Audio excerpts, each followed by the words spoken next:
You are now in the realm of enlightenment and transformation. Welcome to Chief Speaks. All music performed and produced by Yuya.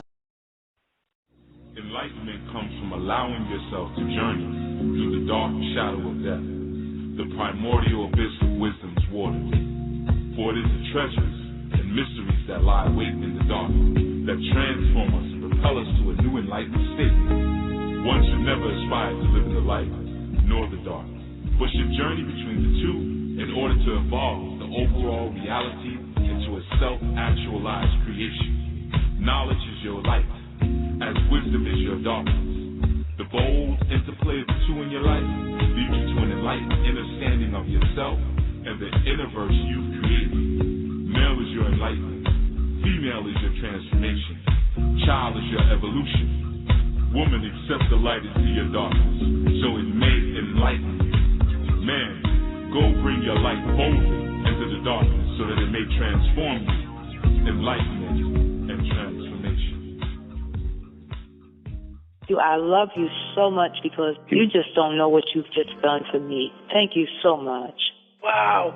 This is like the best call I've had in ages on BTR. So this show was meant for me to be able to hear today, and I'm so thankful. That's his home. Therefore, now a new pathway has now been cut in order to get to the Almighty, where there may not have been one. So the communication with them, if they have enough power and strength to talk to us, the communication will be very So that's one of the reasons I don't get into the current events thing too much, because it starts to become a perpetual alarm clock that we just keep hitting snooze on. I speak to the ascended masters, quote unquote. I talk about spiritual stuff, but I also speak about some very practical, we can do today things. Be as natural as you can be with your spiritual. You can't always go by your feelings, because your feelings are corrupted. Your feelings are just as corrupted as everything else, your chakras and everything else. You got to know what's beyond you, and that's why we have elders. We can't do everything. You can't get everything out of books or weekend certification. You can have the most powerful, ancient, oldest, most, as far as you know, truthful tradition in your hands. And if you still have a dirty spirit, you're not going to get anything out of it. You're not going to learn anything. You're not actually going to grow. I try to teach in a way where I make myself obsolete. That's always been my goal, to make myself obsolete. I really wanted to, kind of big you up. I think you're awesome. There's a lot of elders out here right now that want to know what's going on. They're not getting on Twitter and stuff like that, but they want to be up on the new stuff.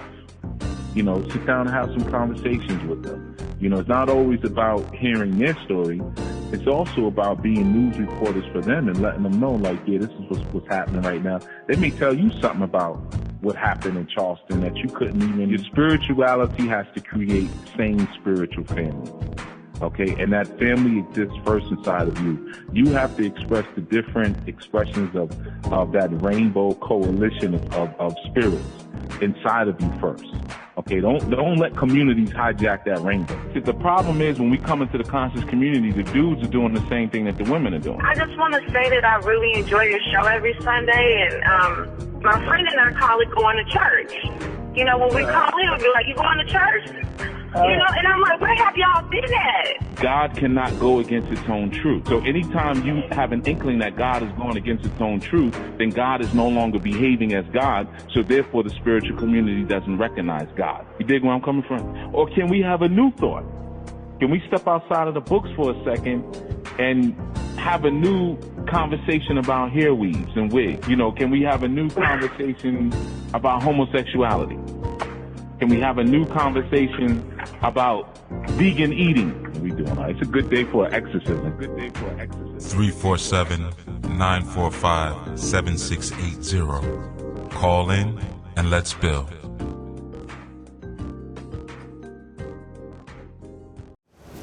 Majuba Iyanas, Grandpa, Grandma, Book Boy Goon, Ori, Eshu, Book Orisha,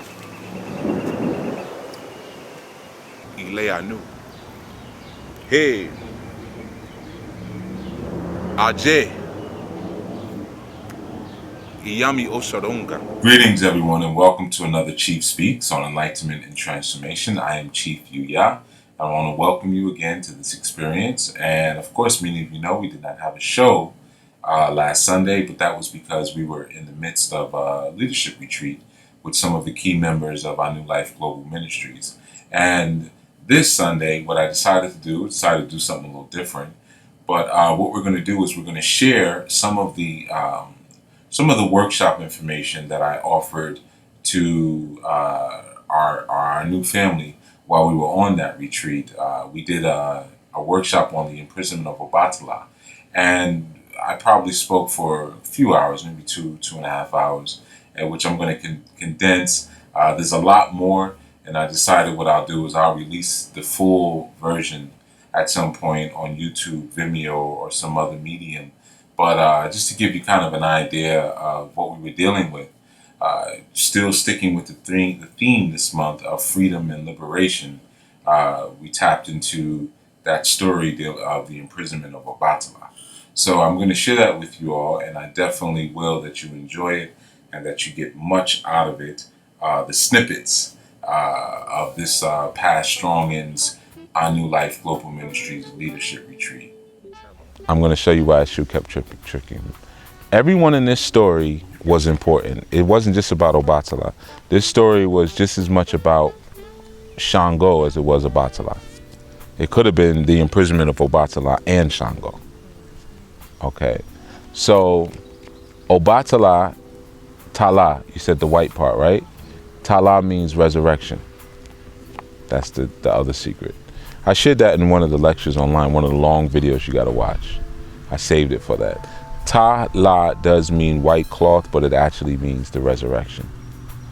Oba, Tala, Oba is chief. Ba also means father, like Baba. So Oba is the knowledge, wisdom, and understanding of fatherhood. When you learn that, you become a chief. Okay, so Obatala is the resurrection of the fathers, or the resurrection of the chief. That's really what Obatala is. That's how we know Obatala is actually Osiris. The rain came so the food could come, but all their homes and everything were destroyed and washed away. Okay, another significant aspect of this side and there's that side to things. You see what I'm saying? But also sometimes you have to lose yourself in order to receive the blessings. You gotta lose what you're encased in housing yourself inside of. Okay, so I'm gonna go through it, but so basically, so they're celebrating what happened, and they got these yams, and they're like, damn, these yams is white, and they're like, yo, these are whiter than you, Obatala. These are some good ass yams. So they're like, you know, so they sitting there saying, yeah, damn, this, you know, he says with Rose, he said, how we celebrated then. Shango's belly got red, round with yam like that of a pregnant woman. Nobody can eat like Shango. When he has liver ache, he eats 6 pots of pounded yam. So he says, I wish Shango was here to celebrate with us. Shango, my fiery friend, the owner of the palace, who spits fire from his mouth, who darts fire from his eyes. This is Obatala talking, okay? So, and then Yemoja is like, Shango's a thug. So that's cool, but leave him over there. Okay? Now, I'm gonna show you how it was said. But that's what she said. My lord, she says to him, you keep longing for your fierce friend because you know how to deal with him. But we fear this man who rides fire like a horse. The man who has water yet takes blood to wash. He covers himself with the cloth of death. He shaves his children's heads with lightning. You were asking me about drumming, right? And I said, well, really, you're supposed to stand. You hold the drum between your legs and you go into a horse stance, like in martial arts. That's how you drum. He rides fire like a horse. That's a reference to the energy that he creates through his drum, his sexual energy. Okay? That's why drummers wear MC Hammer pants, because of all the energy that's created. Story short. So basically, Yemoja is advising Obatala, don't go. Leave this man alone. Let him stay his thug ass over there. We gonna stay over here. And definitely don't bring him here. because you can mess with him, but we don't like him. He's scary, okay? A lot of times we never get that from Shango. We hear about that with Ogun. But Shango, remember, is wild too. It's just that, matter of fact, Shango's wild, Ogun's not even wild. Ogun is just vicious and meditated. You know, he's just, yeah, we're gonna kill this. We're gonna kill him. Shango is all, yo, and we're gonna bathe in his blood. We're gonna rape his woman. You know, that's Shango. You know, so basically, Obatala is convincing her, and yeah, that's you, bruh. So basically, you get this thing here. Well, Yemoja is advising her husband. Gives you an idea at the highest levels of this thing what the women are doing, you know. But he says, listen, man, you don't know about friendship. That's my man. We need to celebrate this event together. Go have my horse saddled. And he said, pack me enough food for 7 days. Then I will call the Father of Secrets to hear what awaits me on this trip. His advice I will follow. All necessary sacrifices and concoctions I will make. Yet even if his prophecy is death, my longing will be stronger than his wisdom, and my desire stronger than his knowledge. So what's the point of him saying that he's going to go get the advice if he's going to do what he wants to do anyway? My dog, I'm going. It's like, wow. So And matter of fact, what did you say? Right now. I mean, yeah, what did you just say? Could you repeat that? What's the point of him saying he's going to go to the owner of secrets, which I guess is a room, if he's not going to listen to what he says anyway? He already said no matter what he says, he's going to do what he wants to do anyway. The desire is stronger. The desire is what took him down. That was the imprisonment. What's the point in going to a Babalao if you're going to do what you want to do anyway? Okay. You're just going to get on the phone with a Rumula and be sitting there arguing with him. Okay. Like if he doesn't know what's best. Okay. You know what I'm saying? Okay, so real quickly, so we find here that he's saying no matter what, my desire is stronger than your wisdom, is stronger than your knowledge. You're my wife. You have knowledge of the oracle. But I'm still going to call up Babalao. Right. Even though you have knowledge of the oracle. So you're not listening to two people that are going to read you. Wow. There you go. Okay. So of course the Babalao comes and says, and his prophecy is death, right? And keep in mind that Obatala, his thing is not about desire. He's meditation. He sits above the earth, above feelings. So why are you having desires? Not yet. It's coming. Not yet. You're acting outside of your nature. Right. You're trying to act like Shango, which is behind you. Red to the white, not white to the red. Okay? So it's red to the red and white to the white. And it's one line. And once you read this one line, then you get everything that's being said in this play. This is the Babalao saying, you have an account to settle with the God of fate. Eshu is the God of fate. That's why he did all this stuff to him. Okay. Exactly. Now, the reason he has an account to settle because Obatala went and got drunk from the palm wine the night before he had to perform creation. And then when he went to create people, his hands were unsteady because of the wine, and he screwed people up. Right. So these are the mistakes of creation.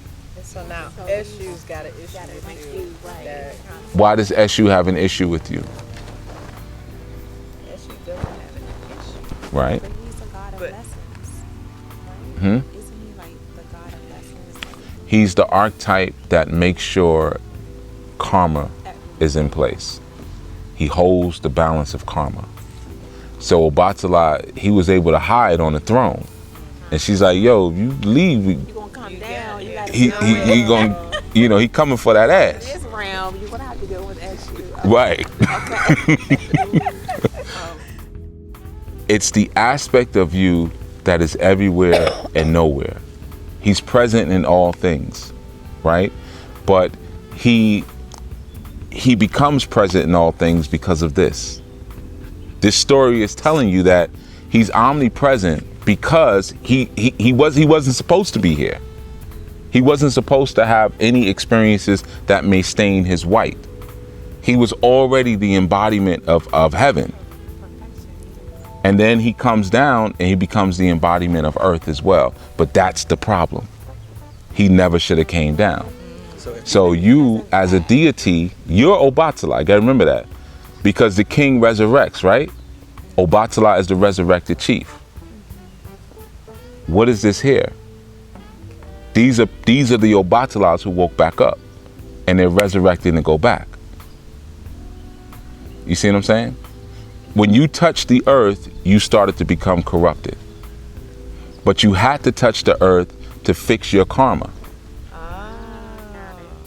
So when we're speaking about the imprisonment of Obatala, the actual prison is karma. What happens is that in that realm and in that space of your higher being, your non-local being, right?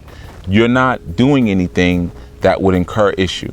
But when Obatala came to the earth, he saw the palm wine. He fell in love with the palm wine. He fell in love with earth, with the enjoyment of the planet. Gets drunk and falls off his deen. You know, falls off. So the original issue that we're seeing here with the imprisonment of Obatala is an issue of karma. Okay, he had a karmic cycle that he felt he needed to fulfill. He didn't have to fulfill it, because if he would have just stayed in his transcendent form, he would have never have had to deal with his own karma. Now that's the same thing for us. There are different forms of karma. In fact, in the Bhagavad Gita, you know, it says that the ways of karma are unfathomable. So basically, however karma hits and however karma moves, one can never understand. You know, there's another part in the Bhagavad Gita where it says karma's movements are unknown by anyone. So it's saying that like when Eshu was like, yo, I'm gonna be on the road, I'm gonna be on the farm, I'm gonna be on the savannah, you don't know where it's coming, I'm gonna get your ass, I'm gonna be hiding behind that goddamn tree, you know. So it's like World star. Yeah, it does too. You know, so basically when I get you, I'm gonna get you and you're never gonna know what's gonna come. You never know when karma's gonna get you, when karma's gonna hit, right? So Obatala goes anyway, and he says, well, look, I'm gonna disguise myself as a mendicant, and I'm going to beg my way there. That's significant. So he disguises himself as a beggar, and then he goes down, right? So even though he's a king, there's a movie that came out, Sublime. You may have seen Sublime. But and haven't you been through situations and you've come back and said, I knew that was going to happen. I don't know why I did that. I knew he was a jerk. I knew that it'd die, and I went out with him anyway. Yeah. Because he had, you know, cute teeth or whatever it is y'all like. So wait a minute. Mm-hmm. Had he stayed and not came down to earth, right, he could have avoided his fate. Oh yeah. So what would there have been a karma if he would have stayed there? Yeah. Although he drank. No. And because he's living outside the realms of karma. There is a place where there is no karma. So would that be in essence having to die but not truly really living? Yes, and in essence that would be the imprisonment of Obatala. Everybody thinks the book is about the imprisonment is about when Shango locks him up. That's not the imprisonment. The imprisonment was that he was stuck in his palace. That's Obatala's hell. That's what Obatala's hell looks like. Obatala's hell is extremism. You're gonna drink. It's first time he ever had palm wine. He drinks the whole goddamn tree. Yeah, he took it off the tree. He drank it out of because this part says it was sitting in the calabash. He sucked that goddamn thing. Confuser of men. When he is angry, he hits a stone until it bleeds. Having thrown a stone today, he kills a bird of yesterday. What does that mean? Well, is that thing happened? He's gotten a karmic response for what happened in the past. It's karma. Eshu is meeting out the karma. He throws a stone today and killed a bird of yesterday. That you did before, now I'm giving you for it today. Right. Okay. And it says, Eshu, confuser of men. So Eshu orchestrated this whole situation and confused the servants and everything to make sure you get your karma. Eshu, confuser of men. Think about how many times we go through situations because of and with ignorant people. We learn our lessons from it. Right. You know, why are these people even here? Why would they create on earth someone so evil, someone so da-da-da-da-da? For your advancement, for your development. You think that the owner of heaven would cover your secret? Olorun, owner of heaven, right? Owner of the skies, Olorun. But he says, do you think he will cover your secret? It was a secret. You are Obatala. You thought you was gonna come out in disguise as a beggar in it? No, because the owner of heaven is that's your spiritual essence. You can't hide that.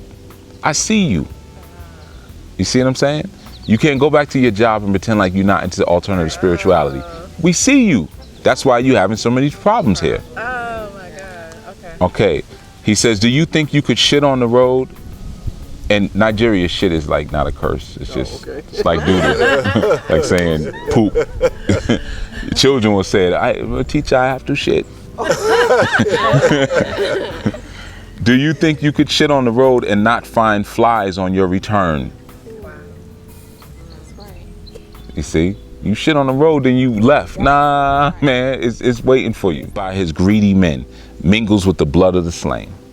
Okay, the city has been, so now Oya's talking and saying like, yo, things are messed up. Now the Ogun here, there's blood all over the place. Everybody's hurting up, this, that.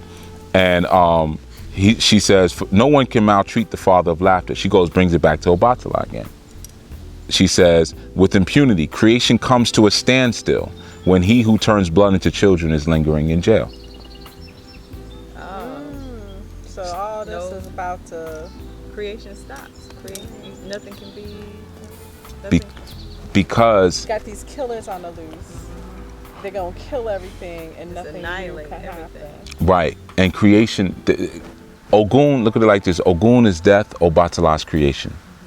So when the people of God, those higher people, us, when we come to the earth and we start thinking we're human, and we imprison our higher selves, we don't tap back into that. Because how do you free Obatala? You just tap back into that higher self.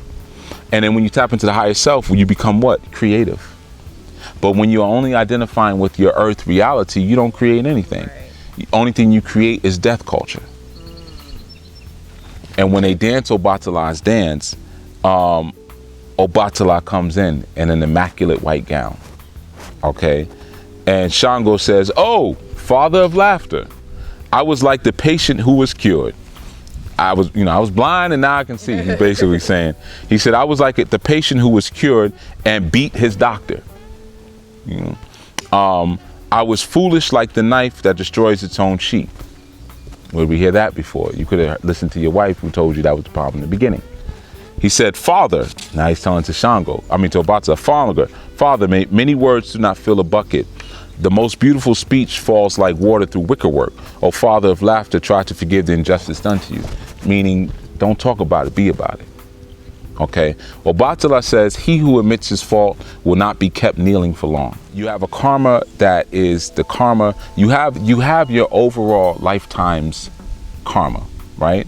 And then and within that overall lifetime's karma, you have only the karma that you're going to deal with in this particular lifetime.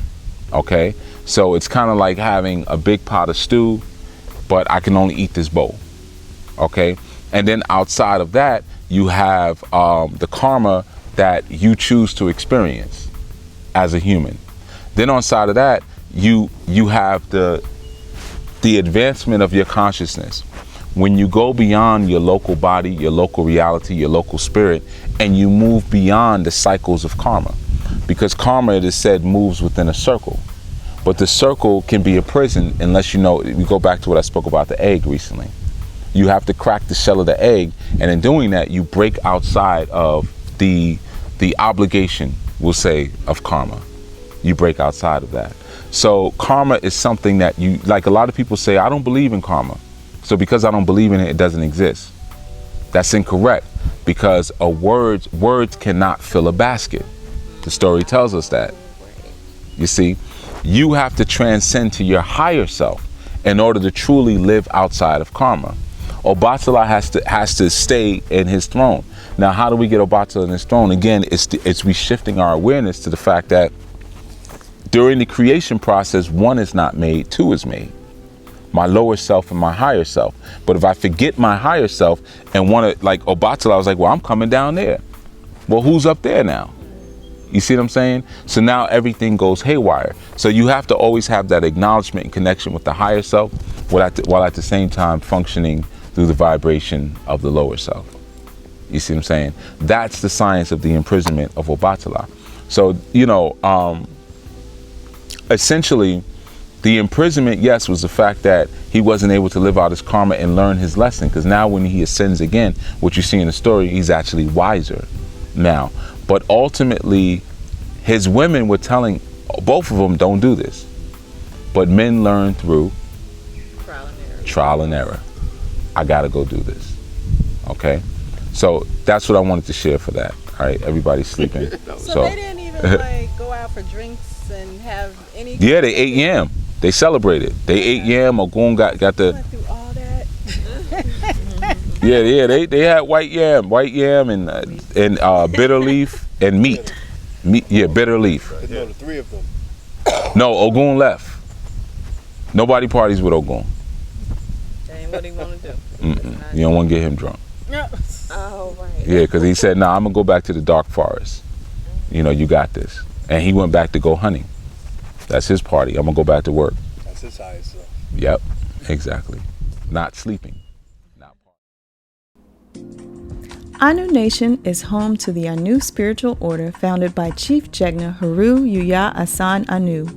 Some of the components of Anu Nation are A New Life Global Ministries, Enlightenment and Transformation, Sadulu House, and Osiris Life Spiritual Services. SaduluHouse.com is the school component of Anu Nation, where spiritual empowerment through education and training is emphasized. One way that is accomplished is through our monthly webinars. Our webinars are packed with foundational information, rituals, and live instruction to empower your spiritual work. At SaduluHouse.com, you can view our diverse list of topics for this year that range from meditation to sex magic. And you can also register for any of the webinars at your convenience, sign up for our introductory Orisha class, schedule a spiritual reading, and sign up for the Anu Spiritual Training course. Enlightenment and Transformation is the media component of Anu Nation. Here, you can view all of our archive shows from over the years to our current segments. They include Chief Speaks, Masterminds Monday, Anu Asafo, Thunderground Thursdays, and Foundational Fridays. You can also visit us on our YouTube channels. They are Enlightenment and Transformation, Orisha Yoruba, and Anu Nation. Osiris Life Spiritual Services is for those who are ready to take the necessary actions to bring your life into holistic balance. Here we offer consistent monthly one-on-one coaching, solutions that are tailored just for you, practical hands-on self-development techniques that will accompany your monthly readings, and customized practical strategies designed for you that guarantee positive results. Simply choose the package that best fits your needs. And last but not least, AlphaOmegaStore.com. The Alpha Omega Store is our online botanica where we offer divination tools, herbs and incense, DVDs, books, and other hard-to-find ritual items. You can also get our best-selling foundational book, Grasping the Root of Divine Power. Other great works from Anu Nation are Shrine and Altar, Solutions for Dysfunctional Family Relationships, and Natural Hair for Young Women. All great books to assist you on your journey. To find out more on how to get involved with Anu Nation, visit our websites and YouTube channels and be sure to sign up for our monthly newsletter.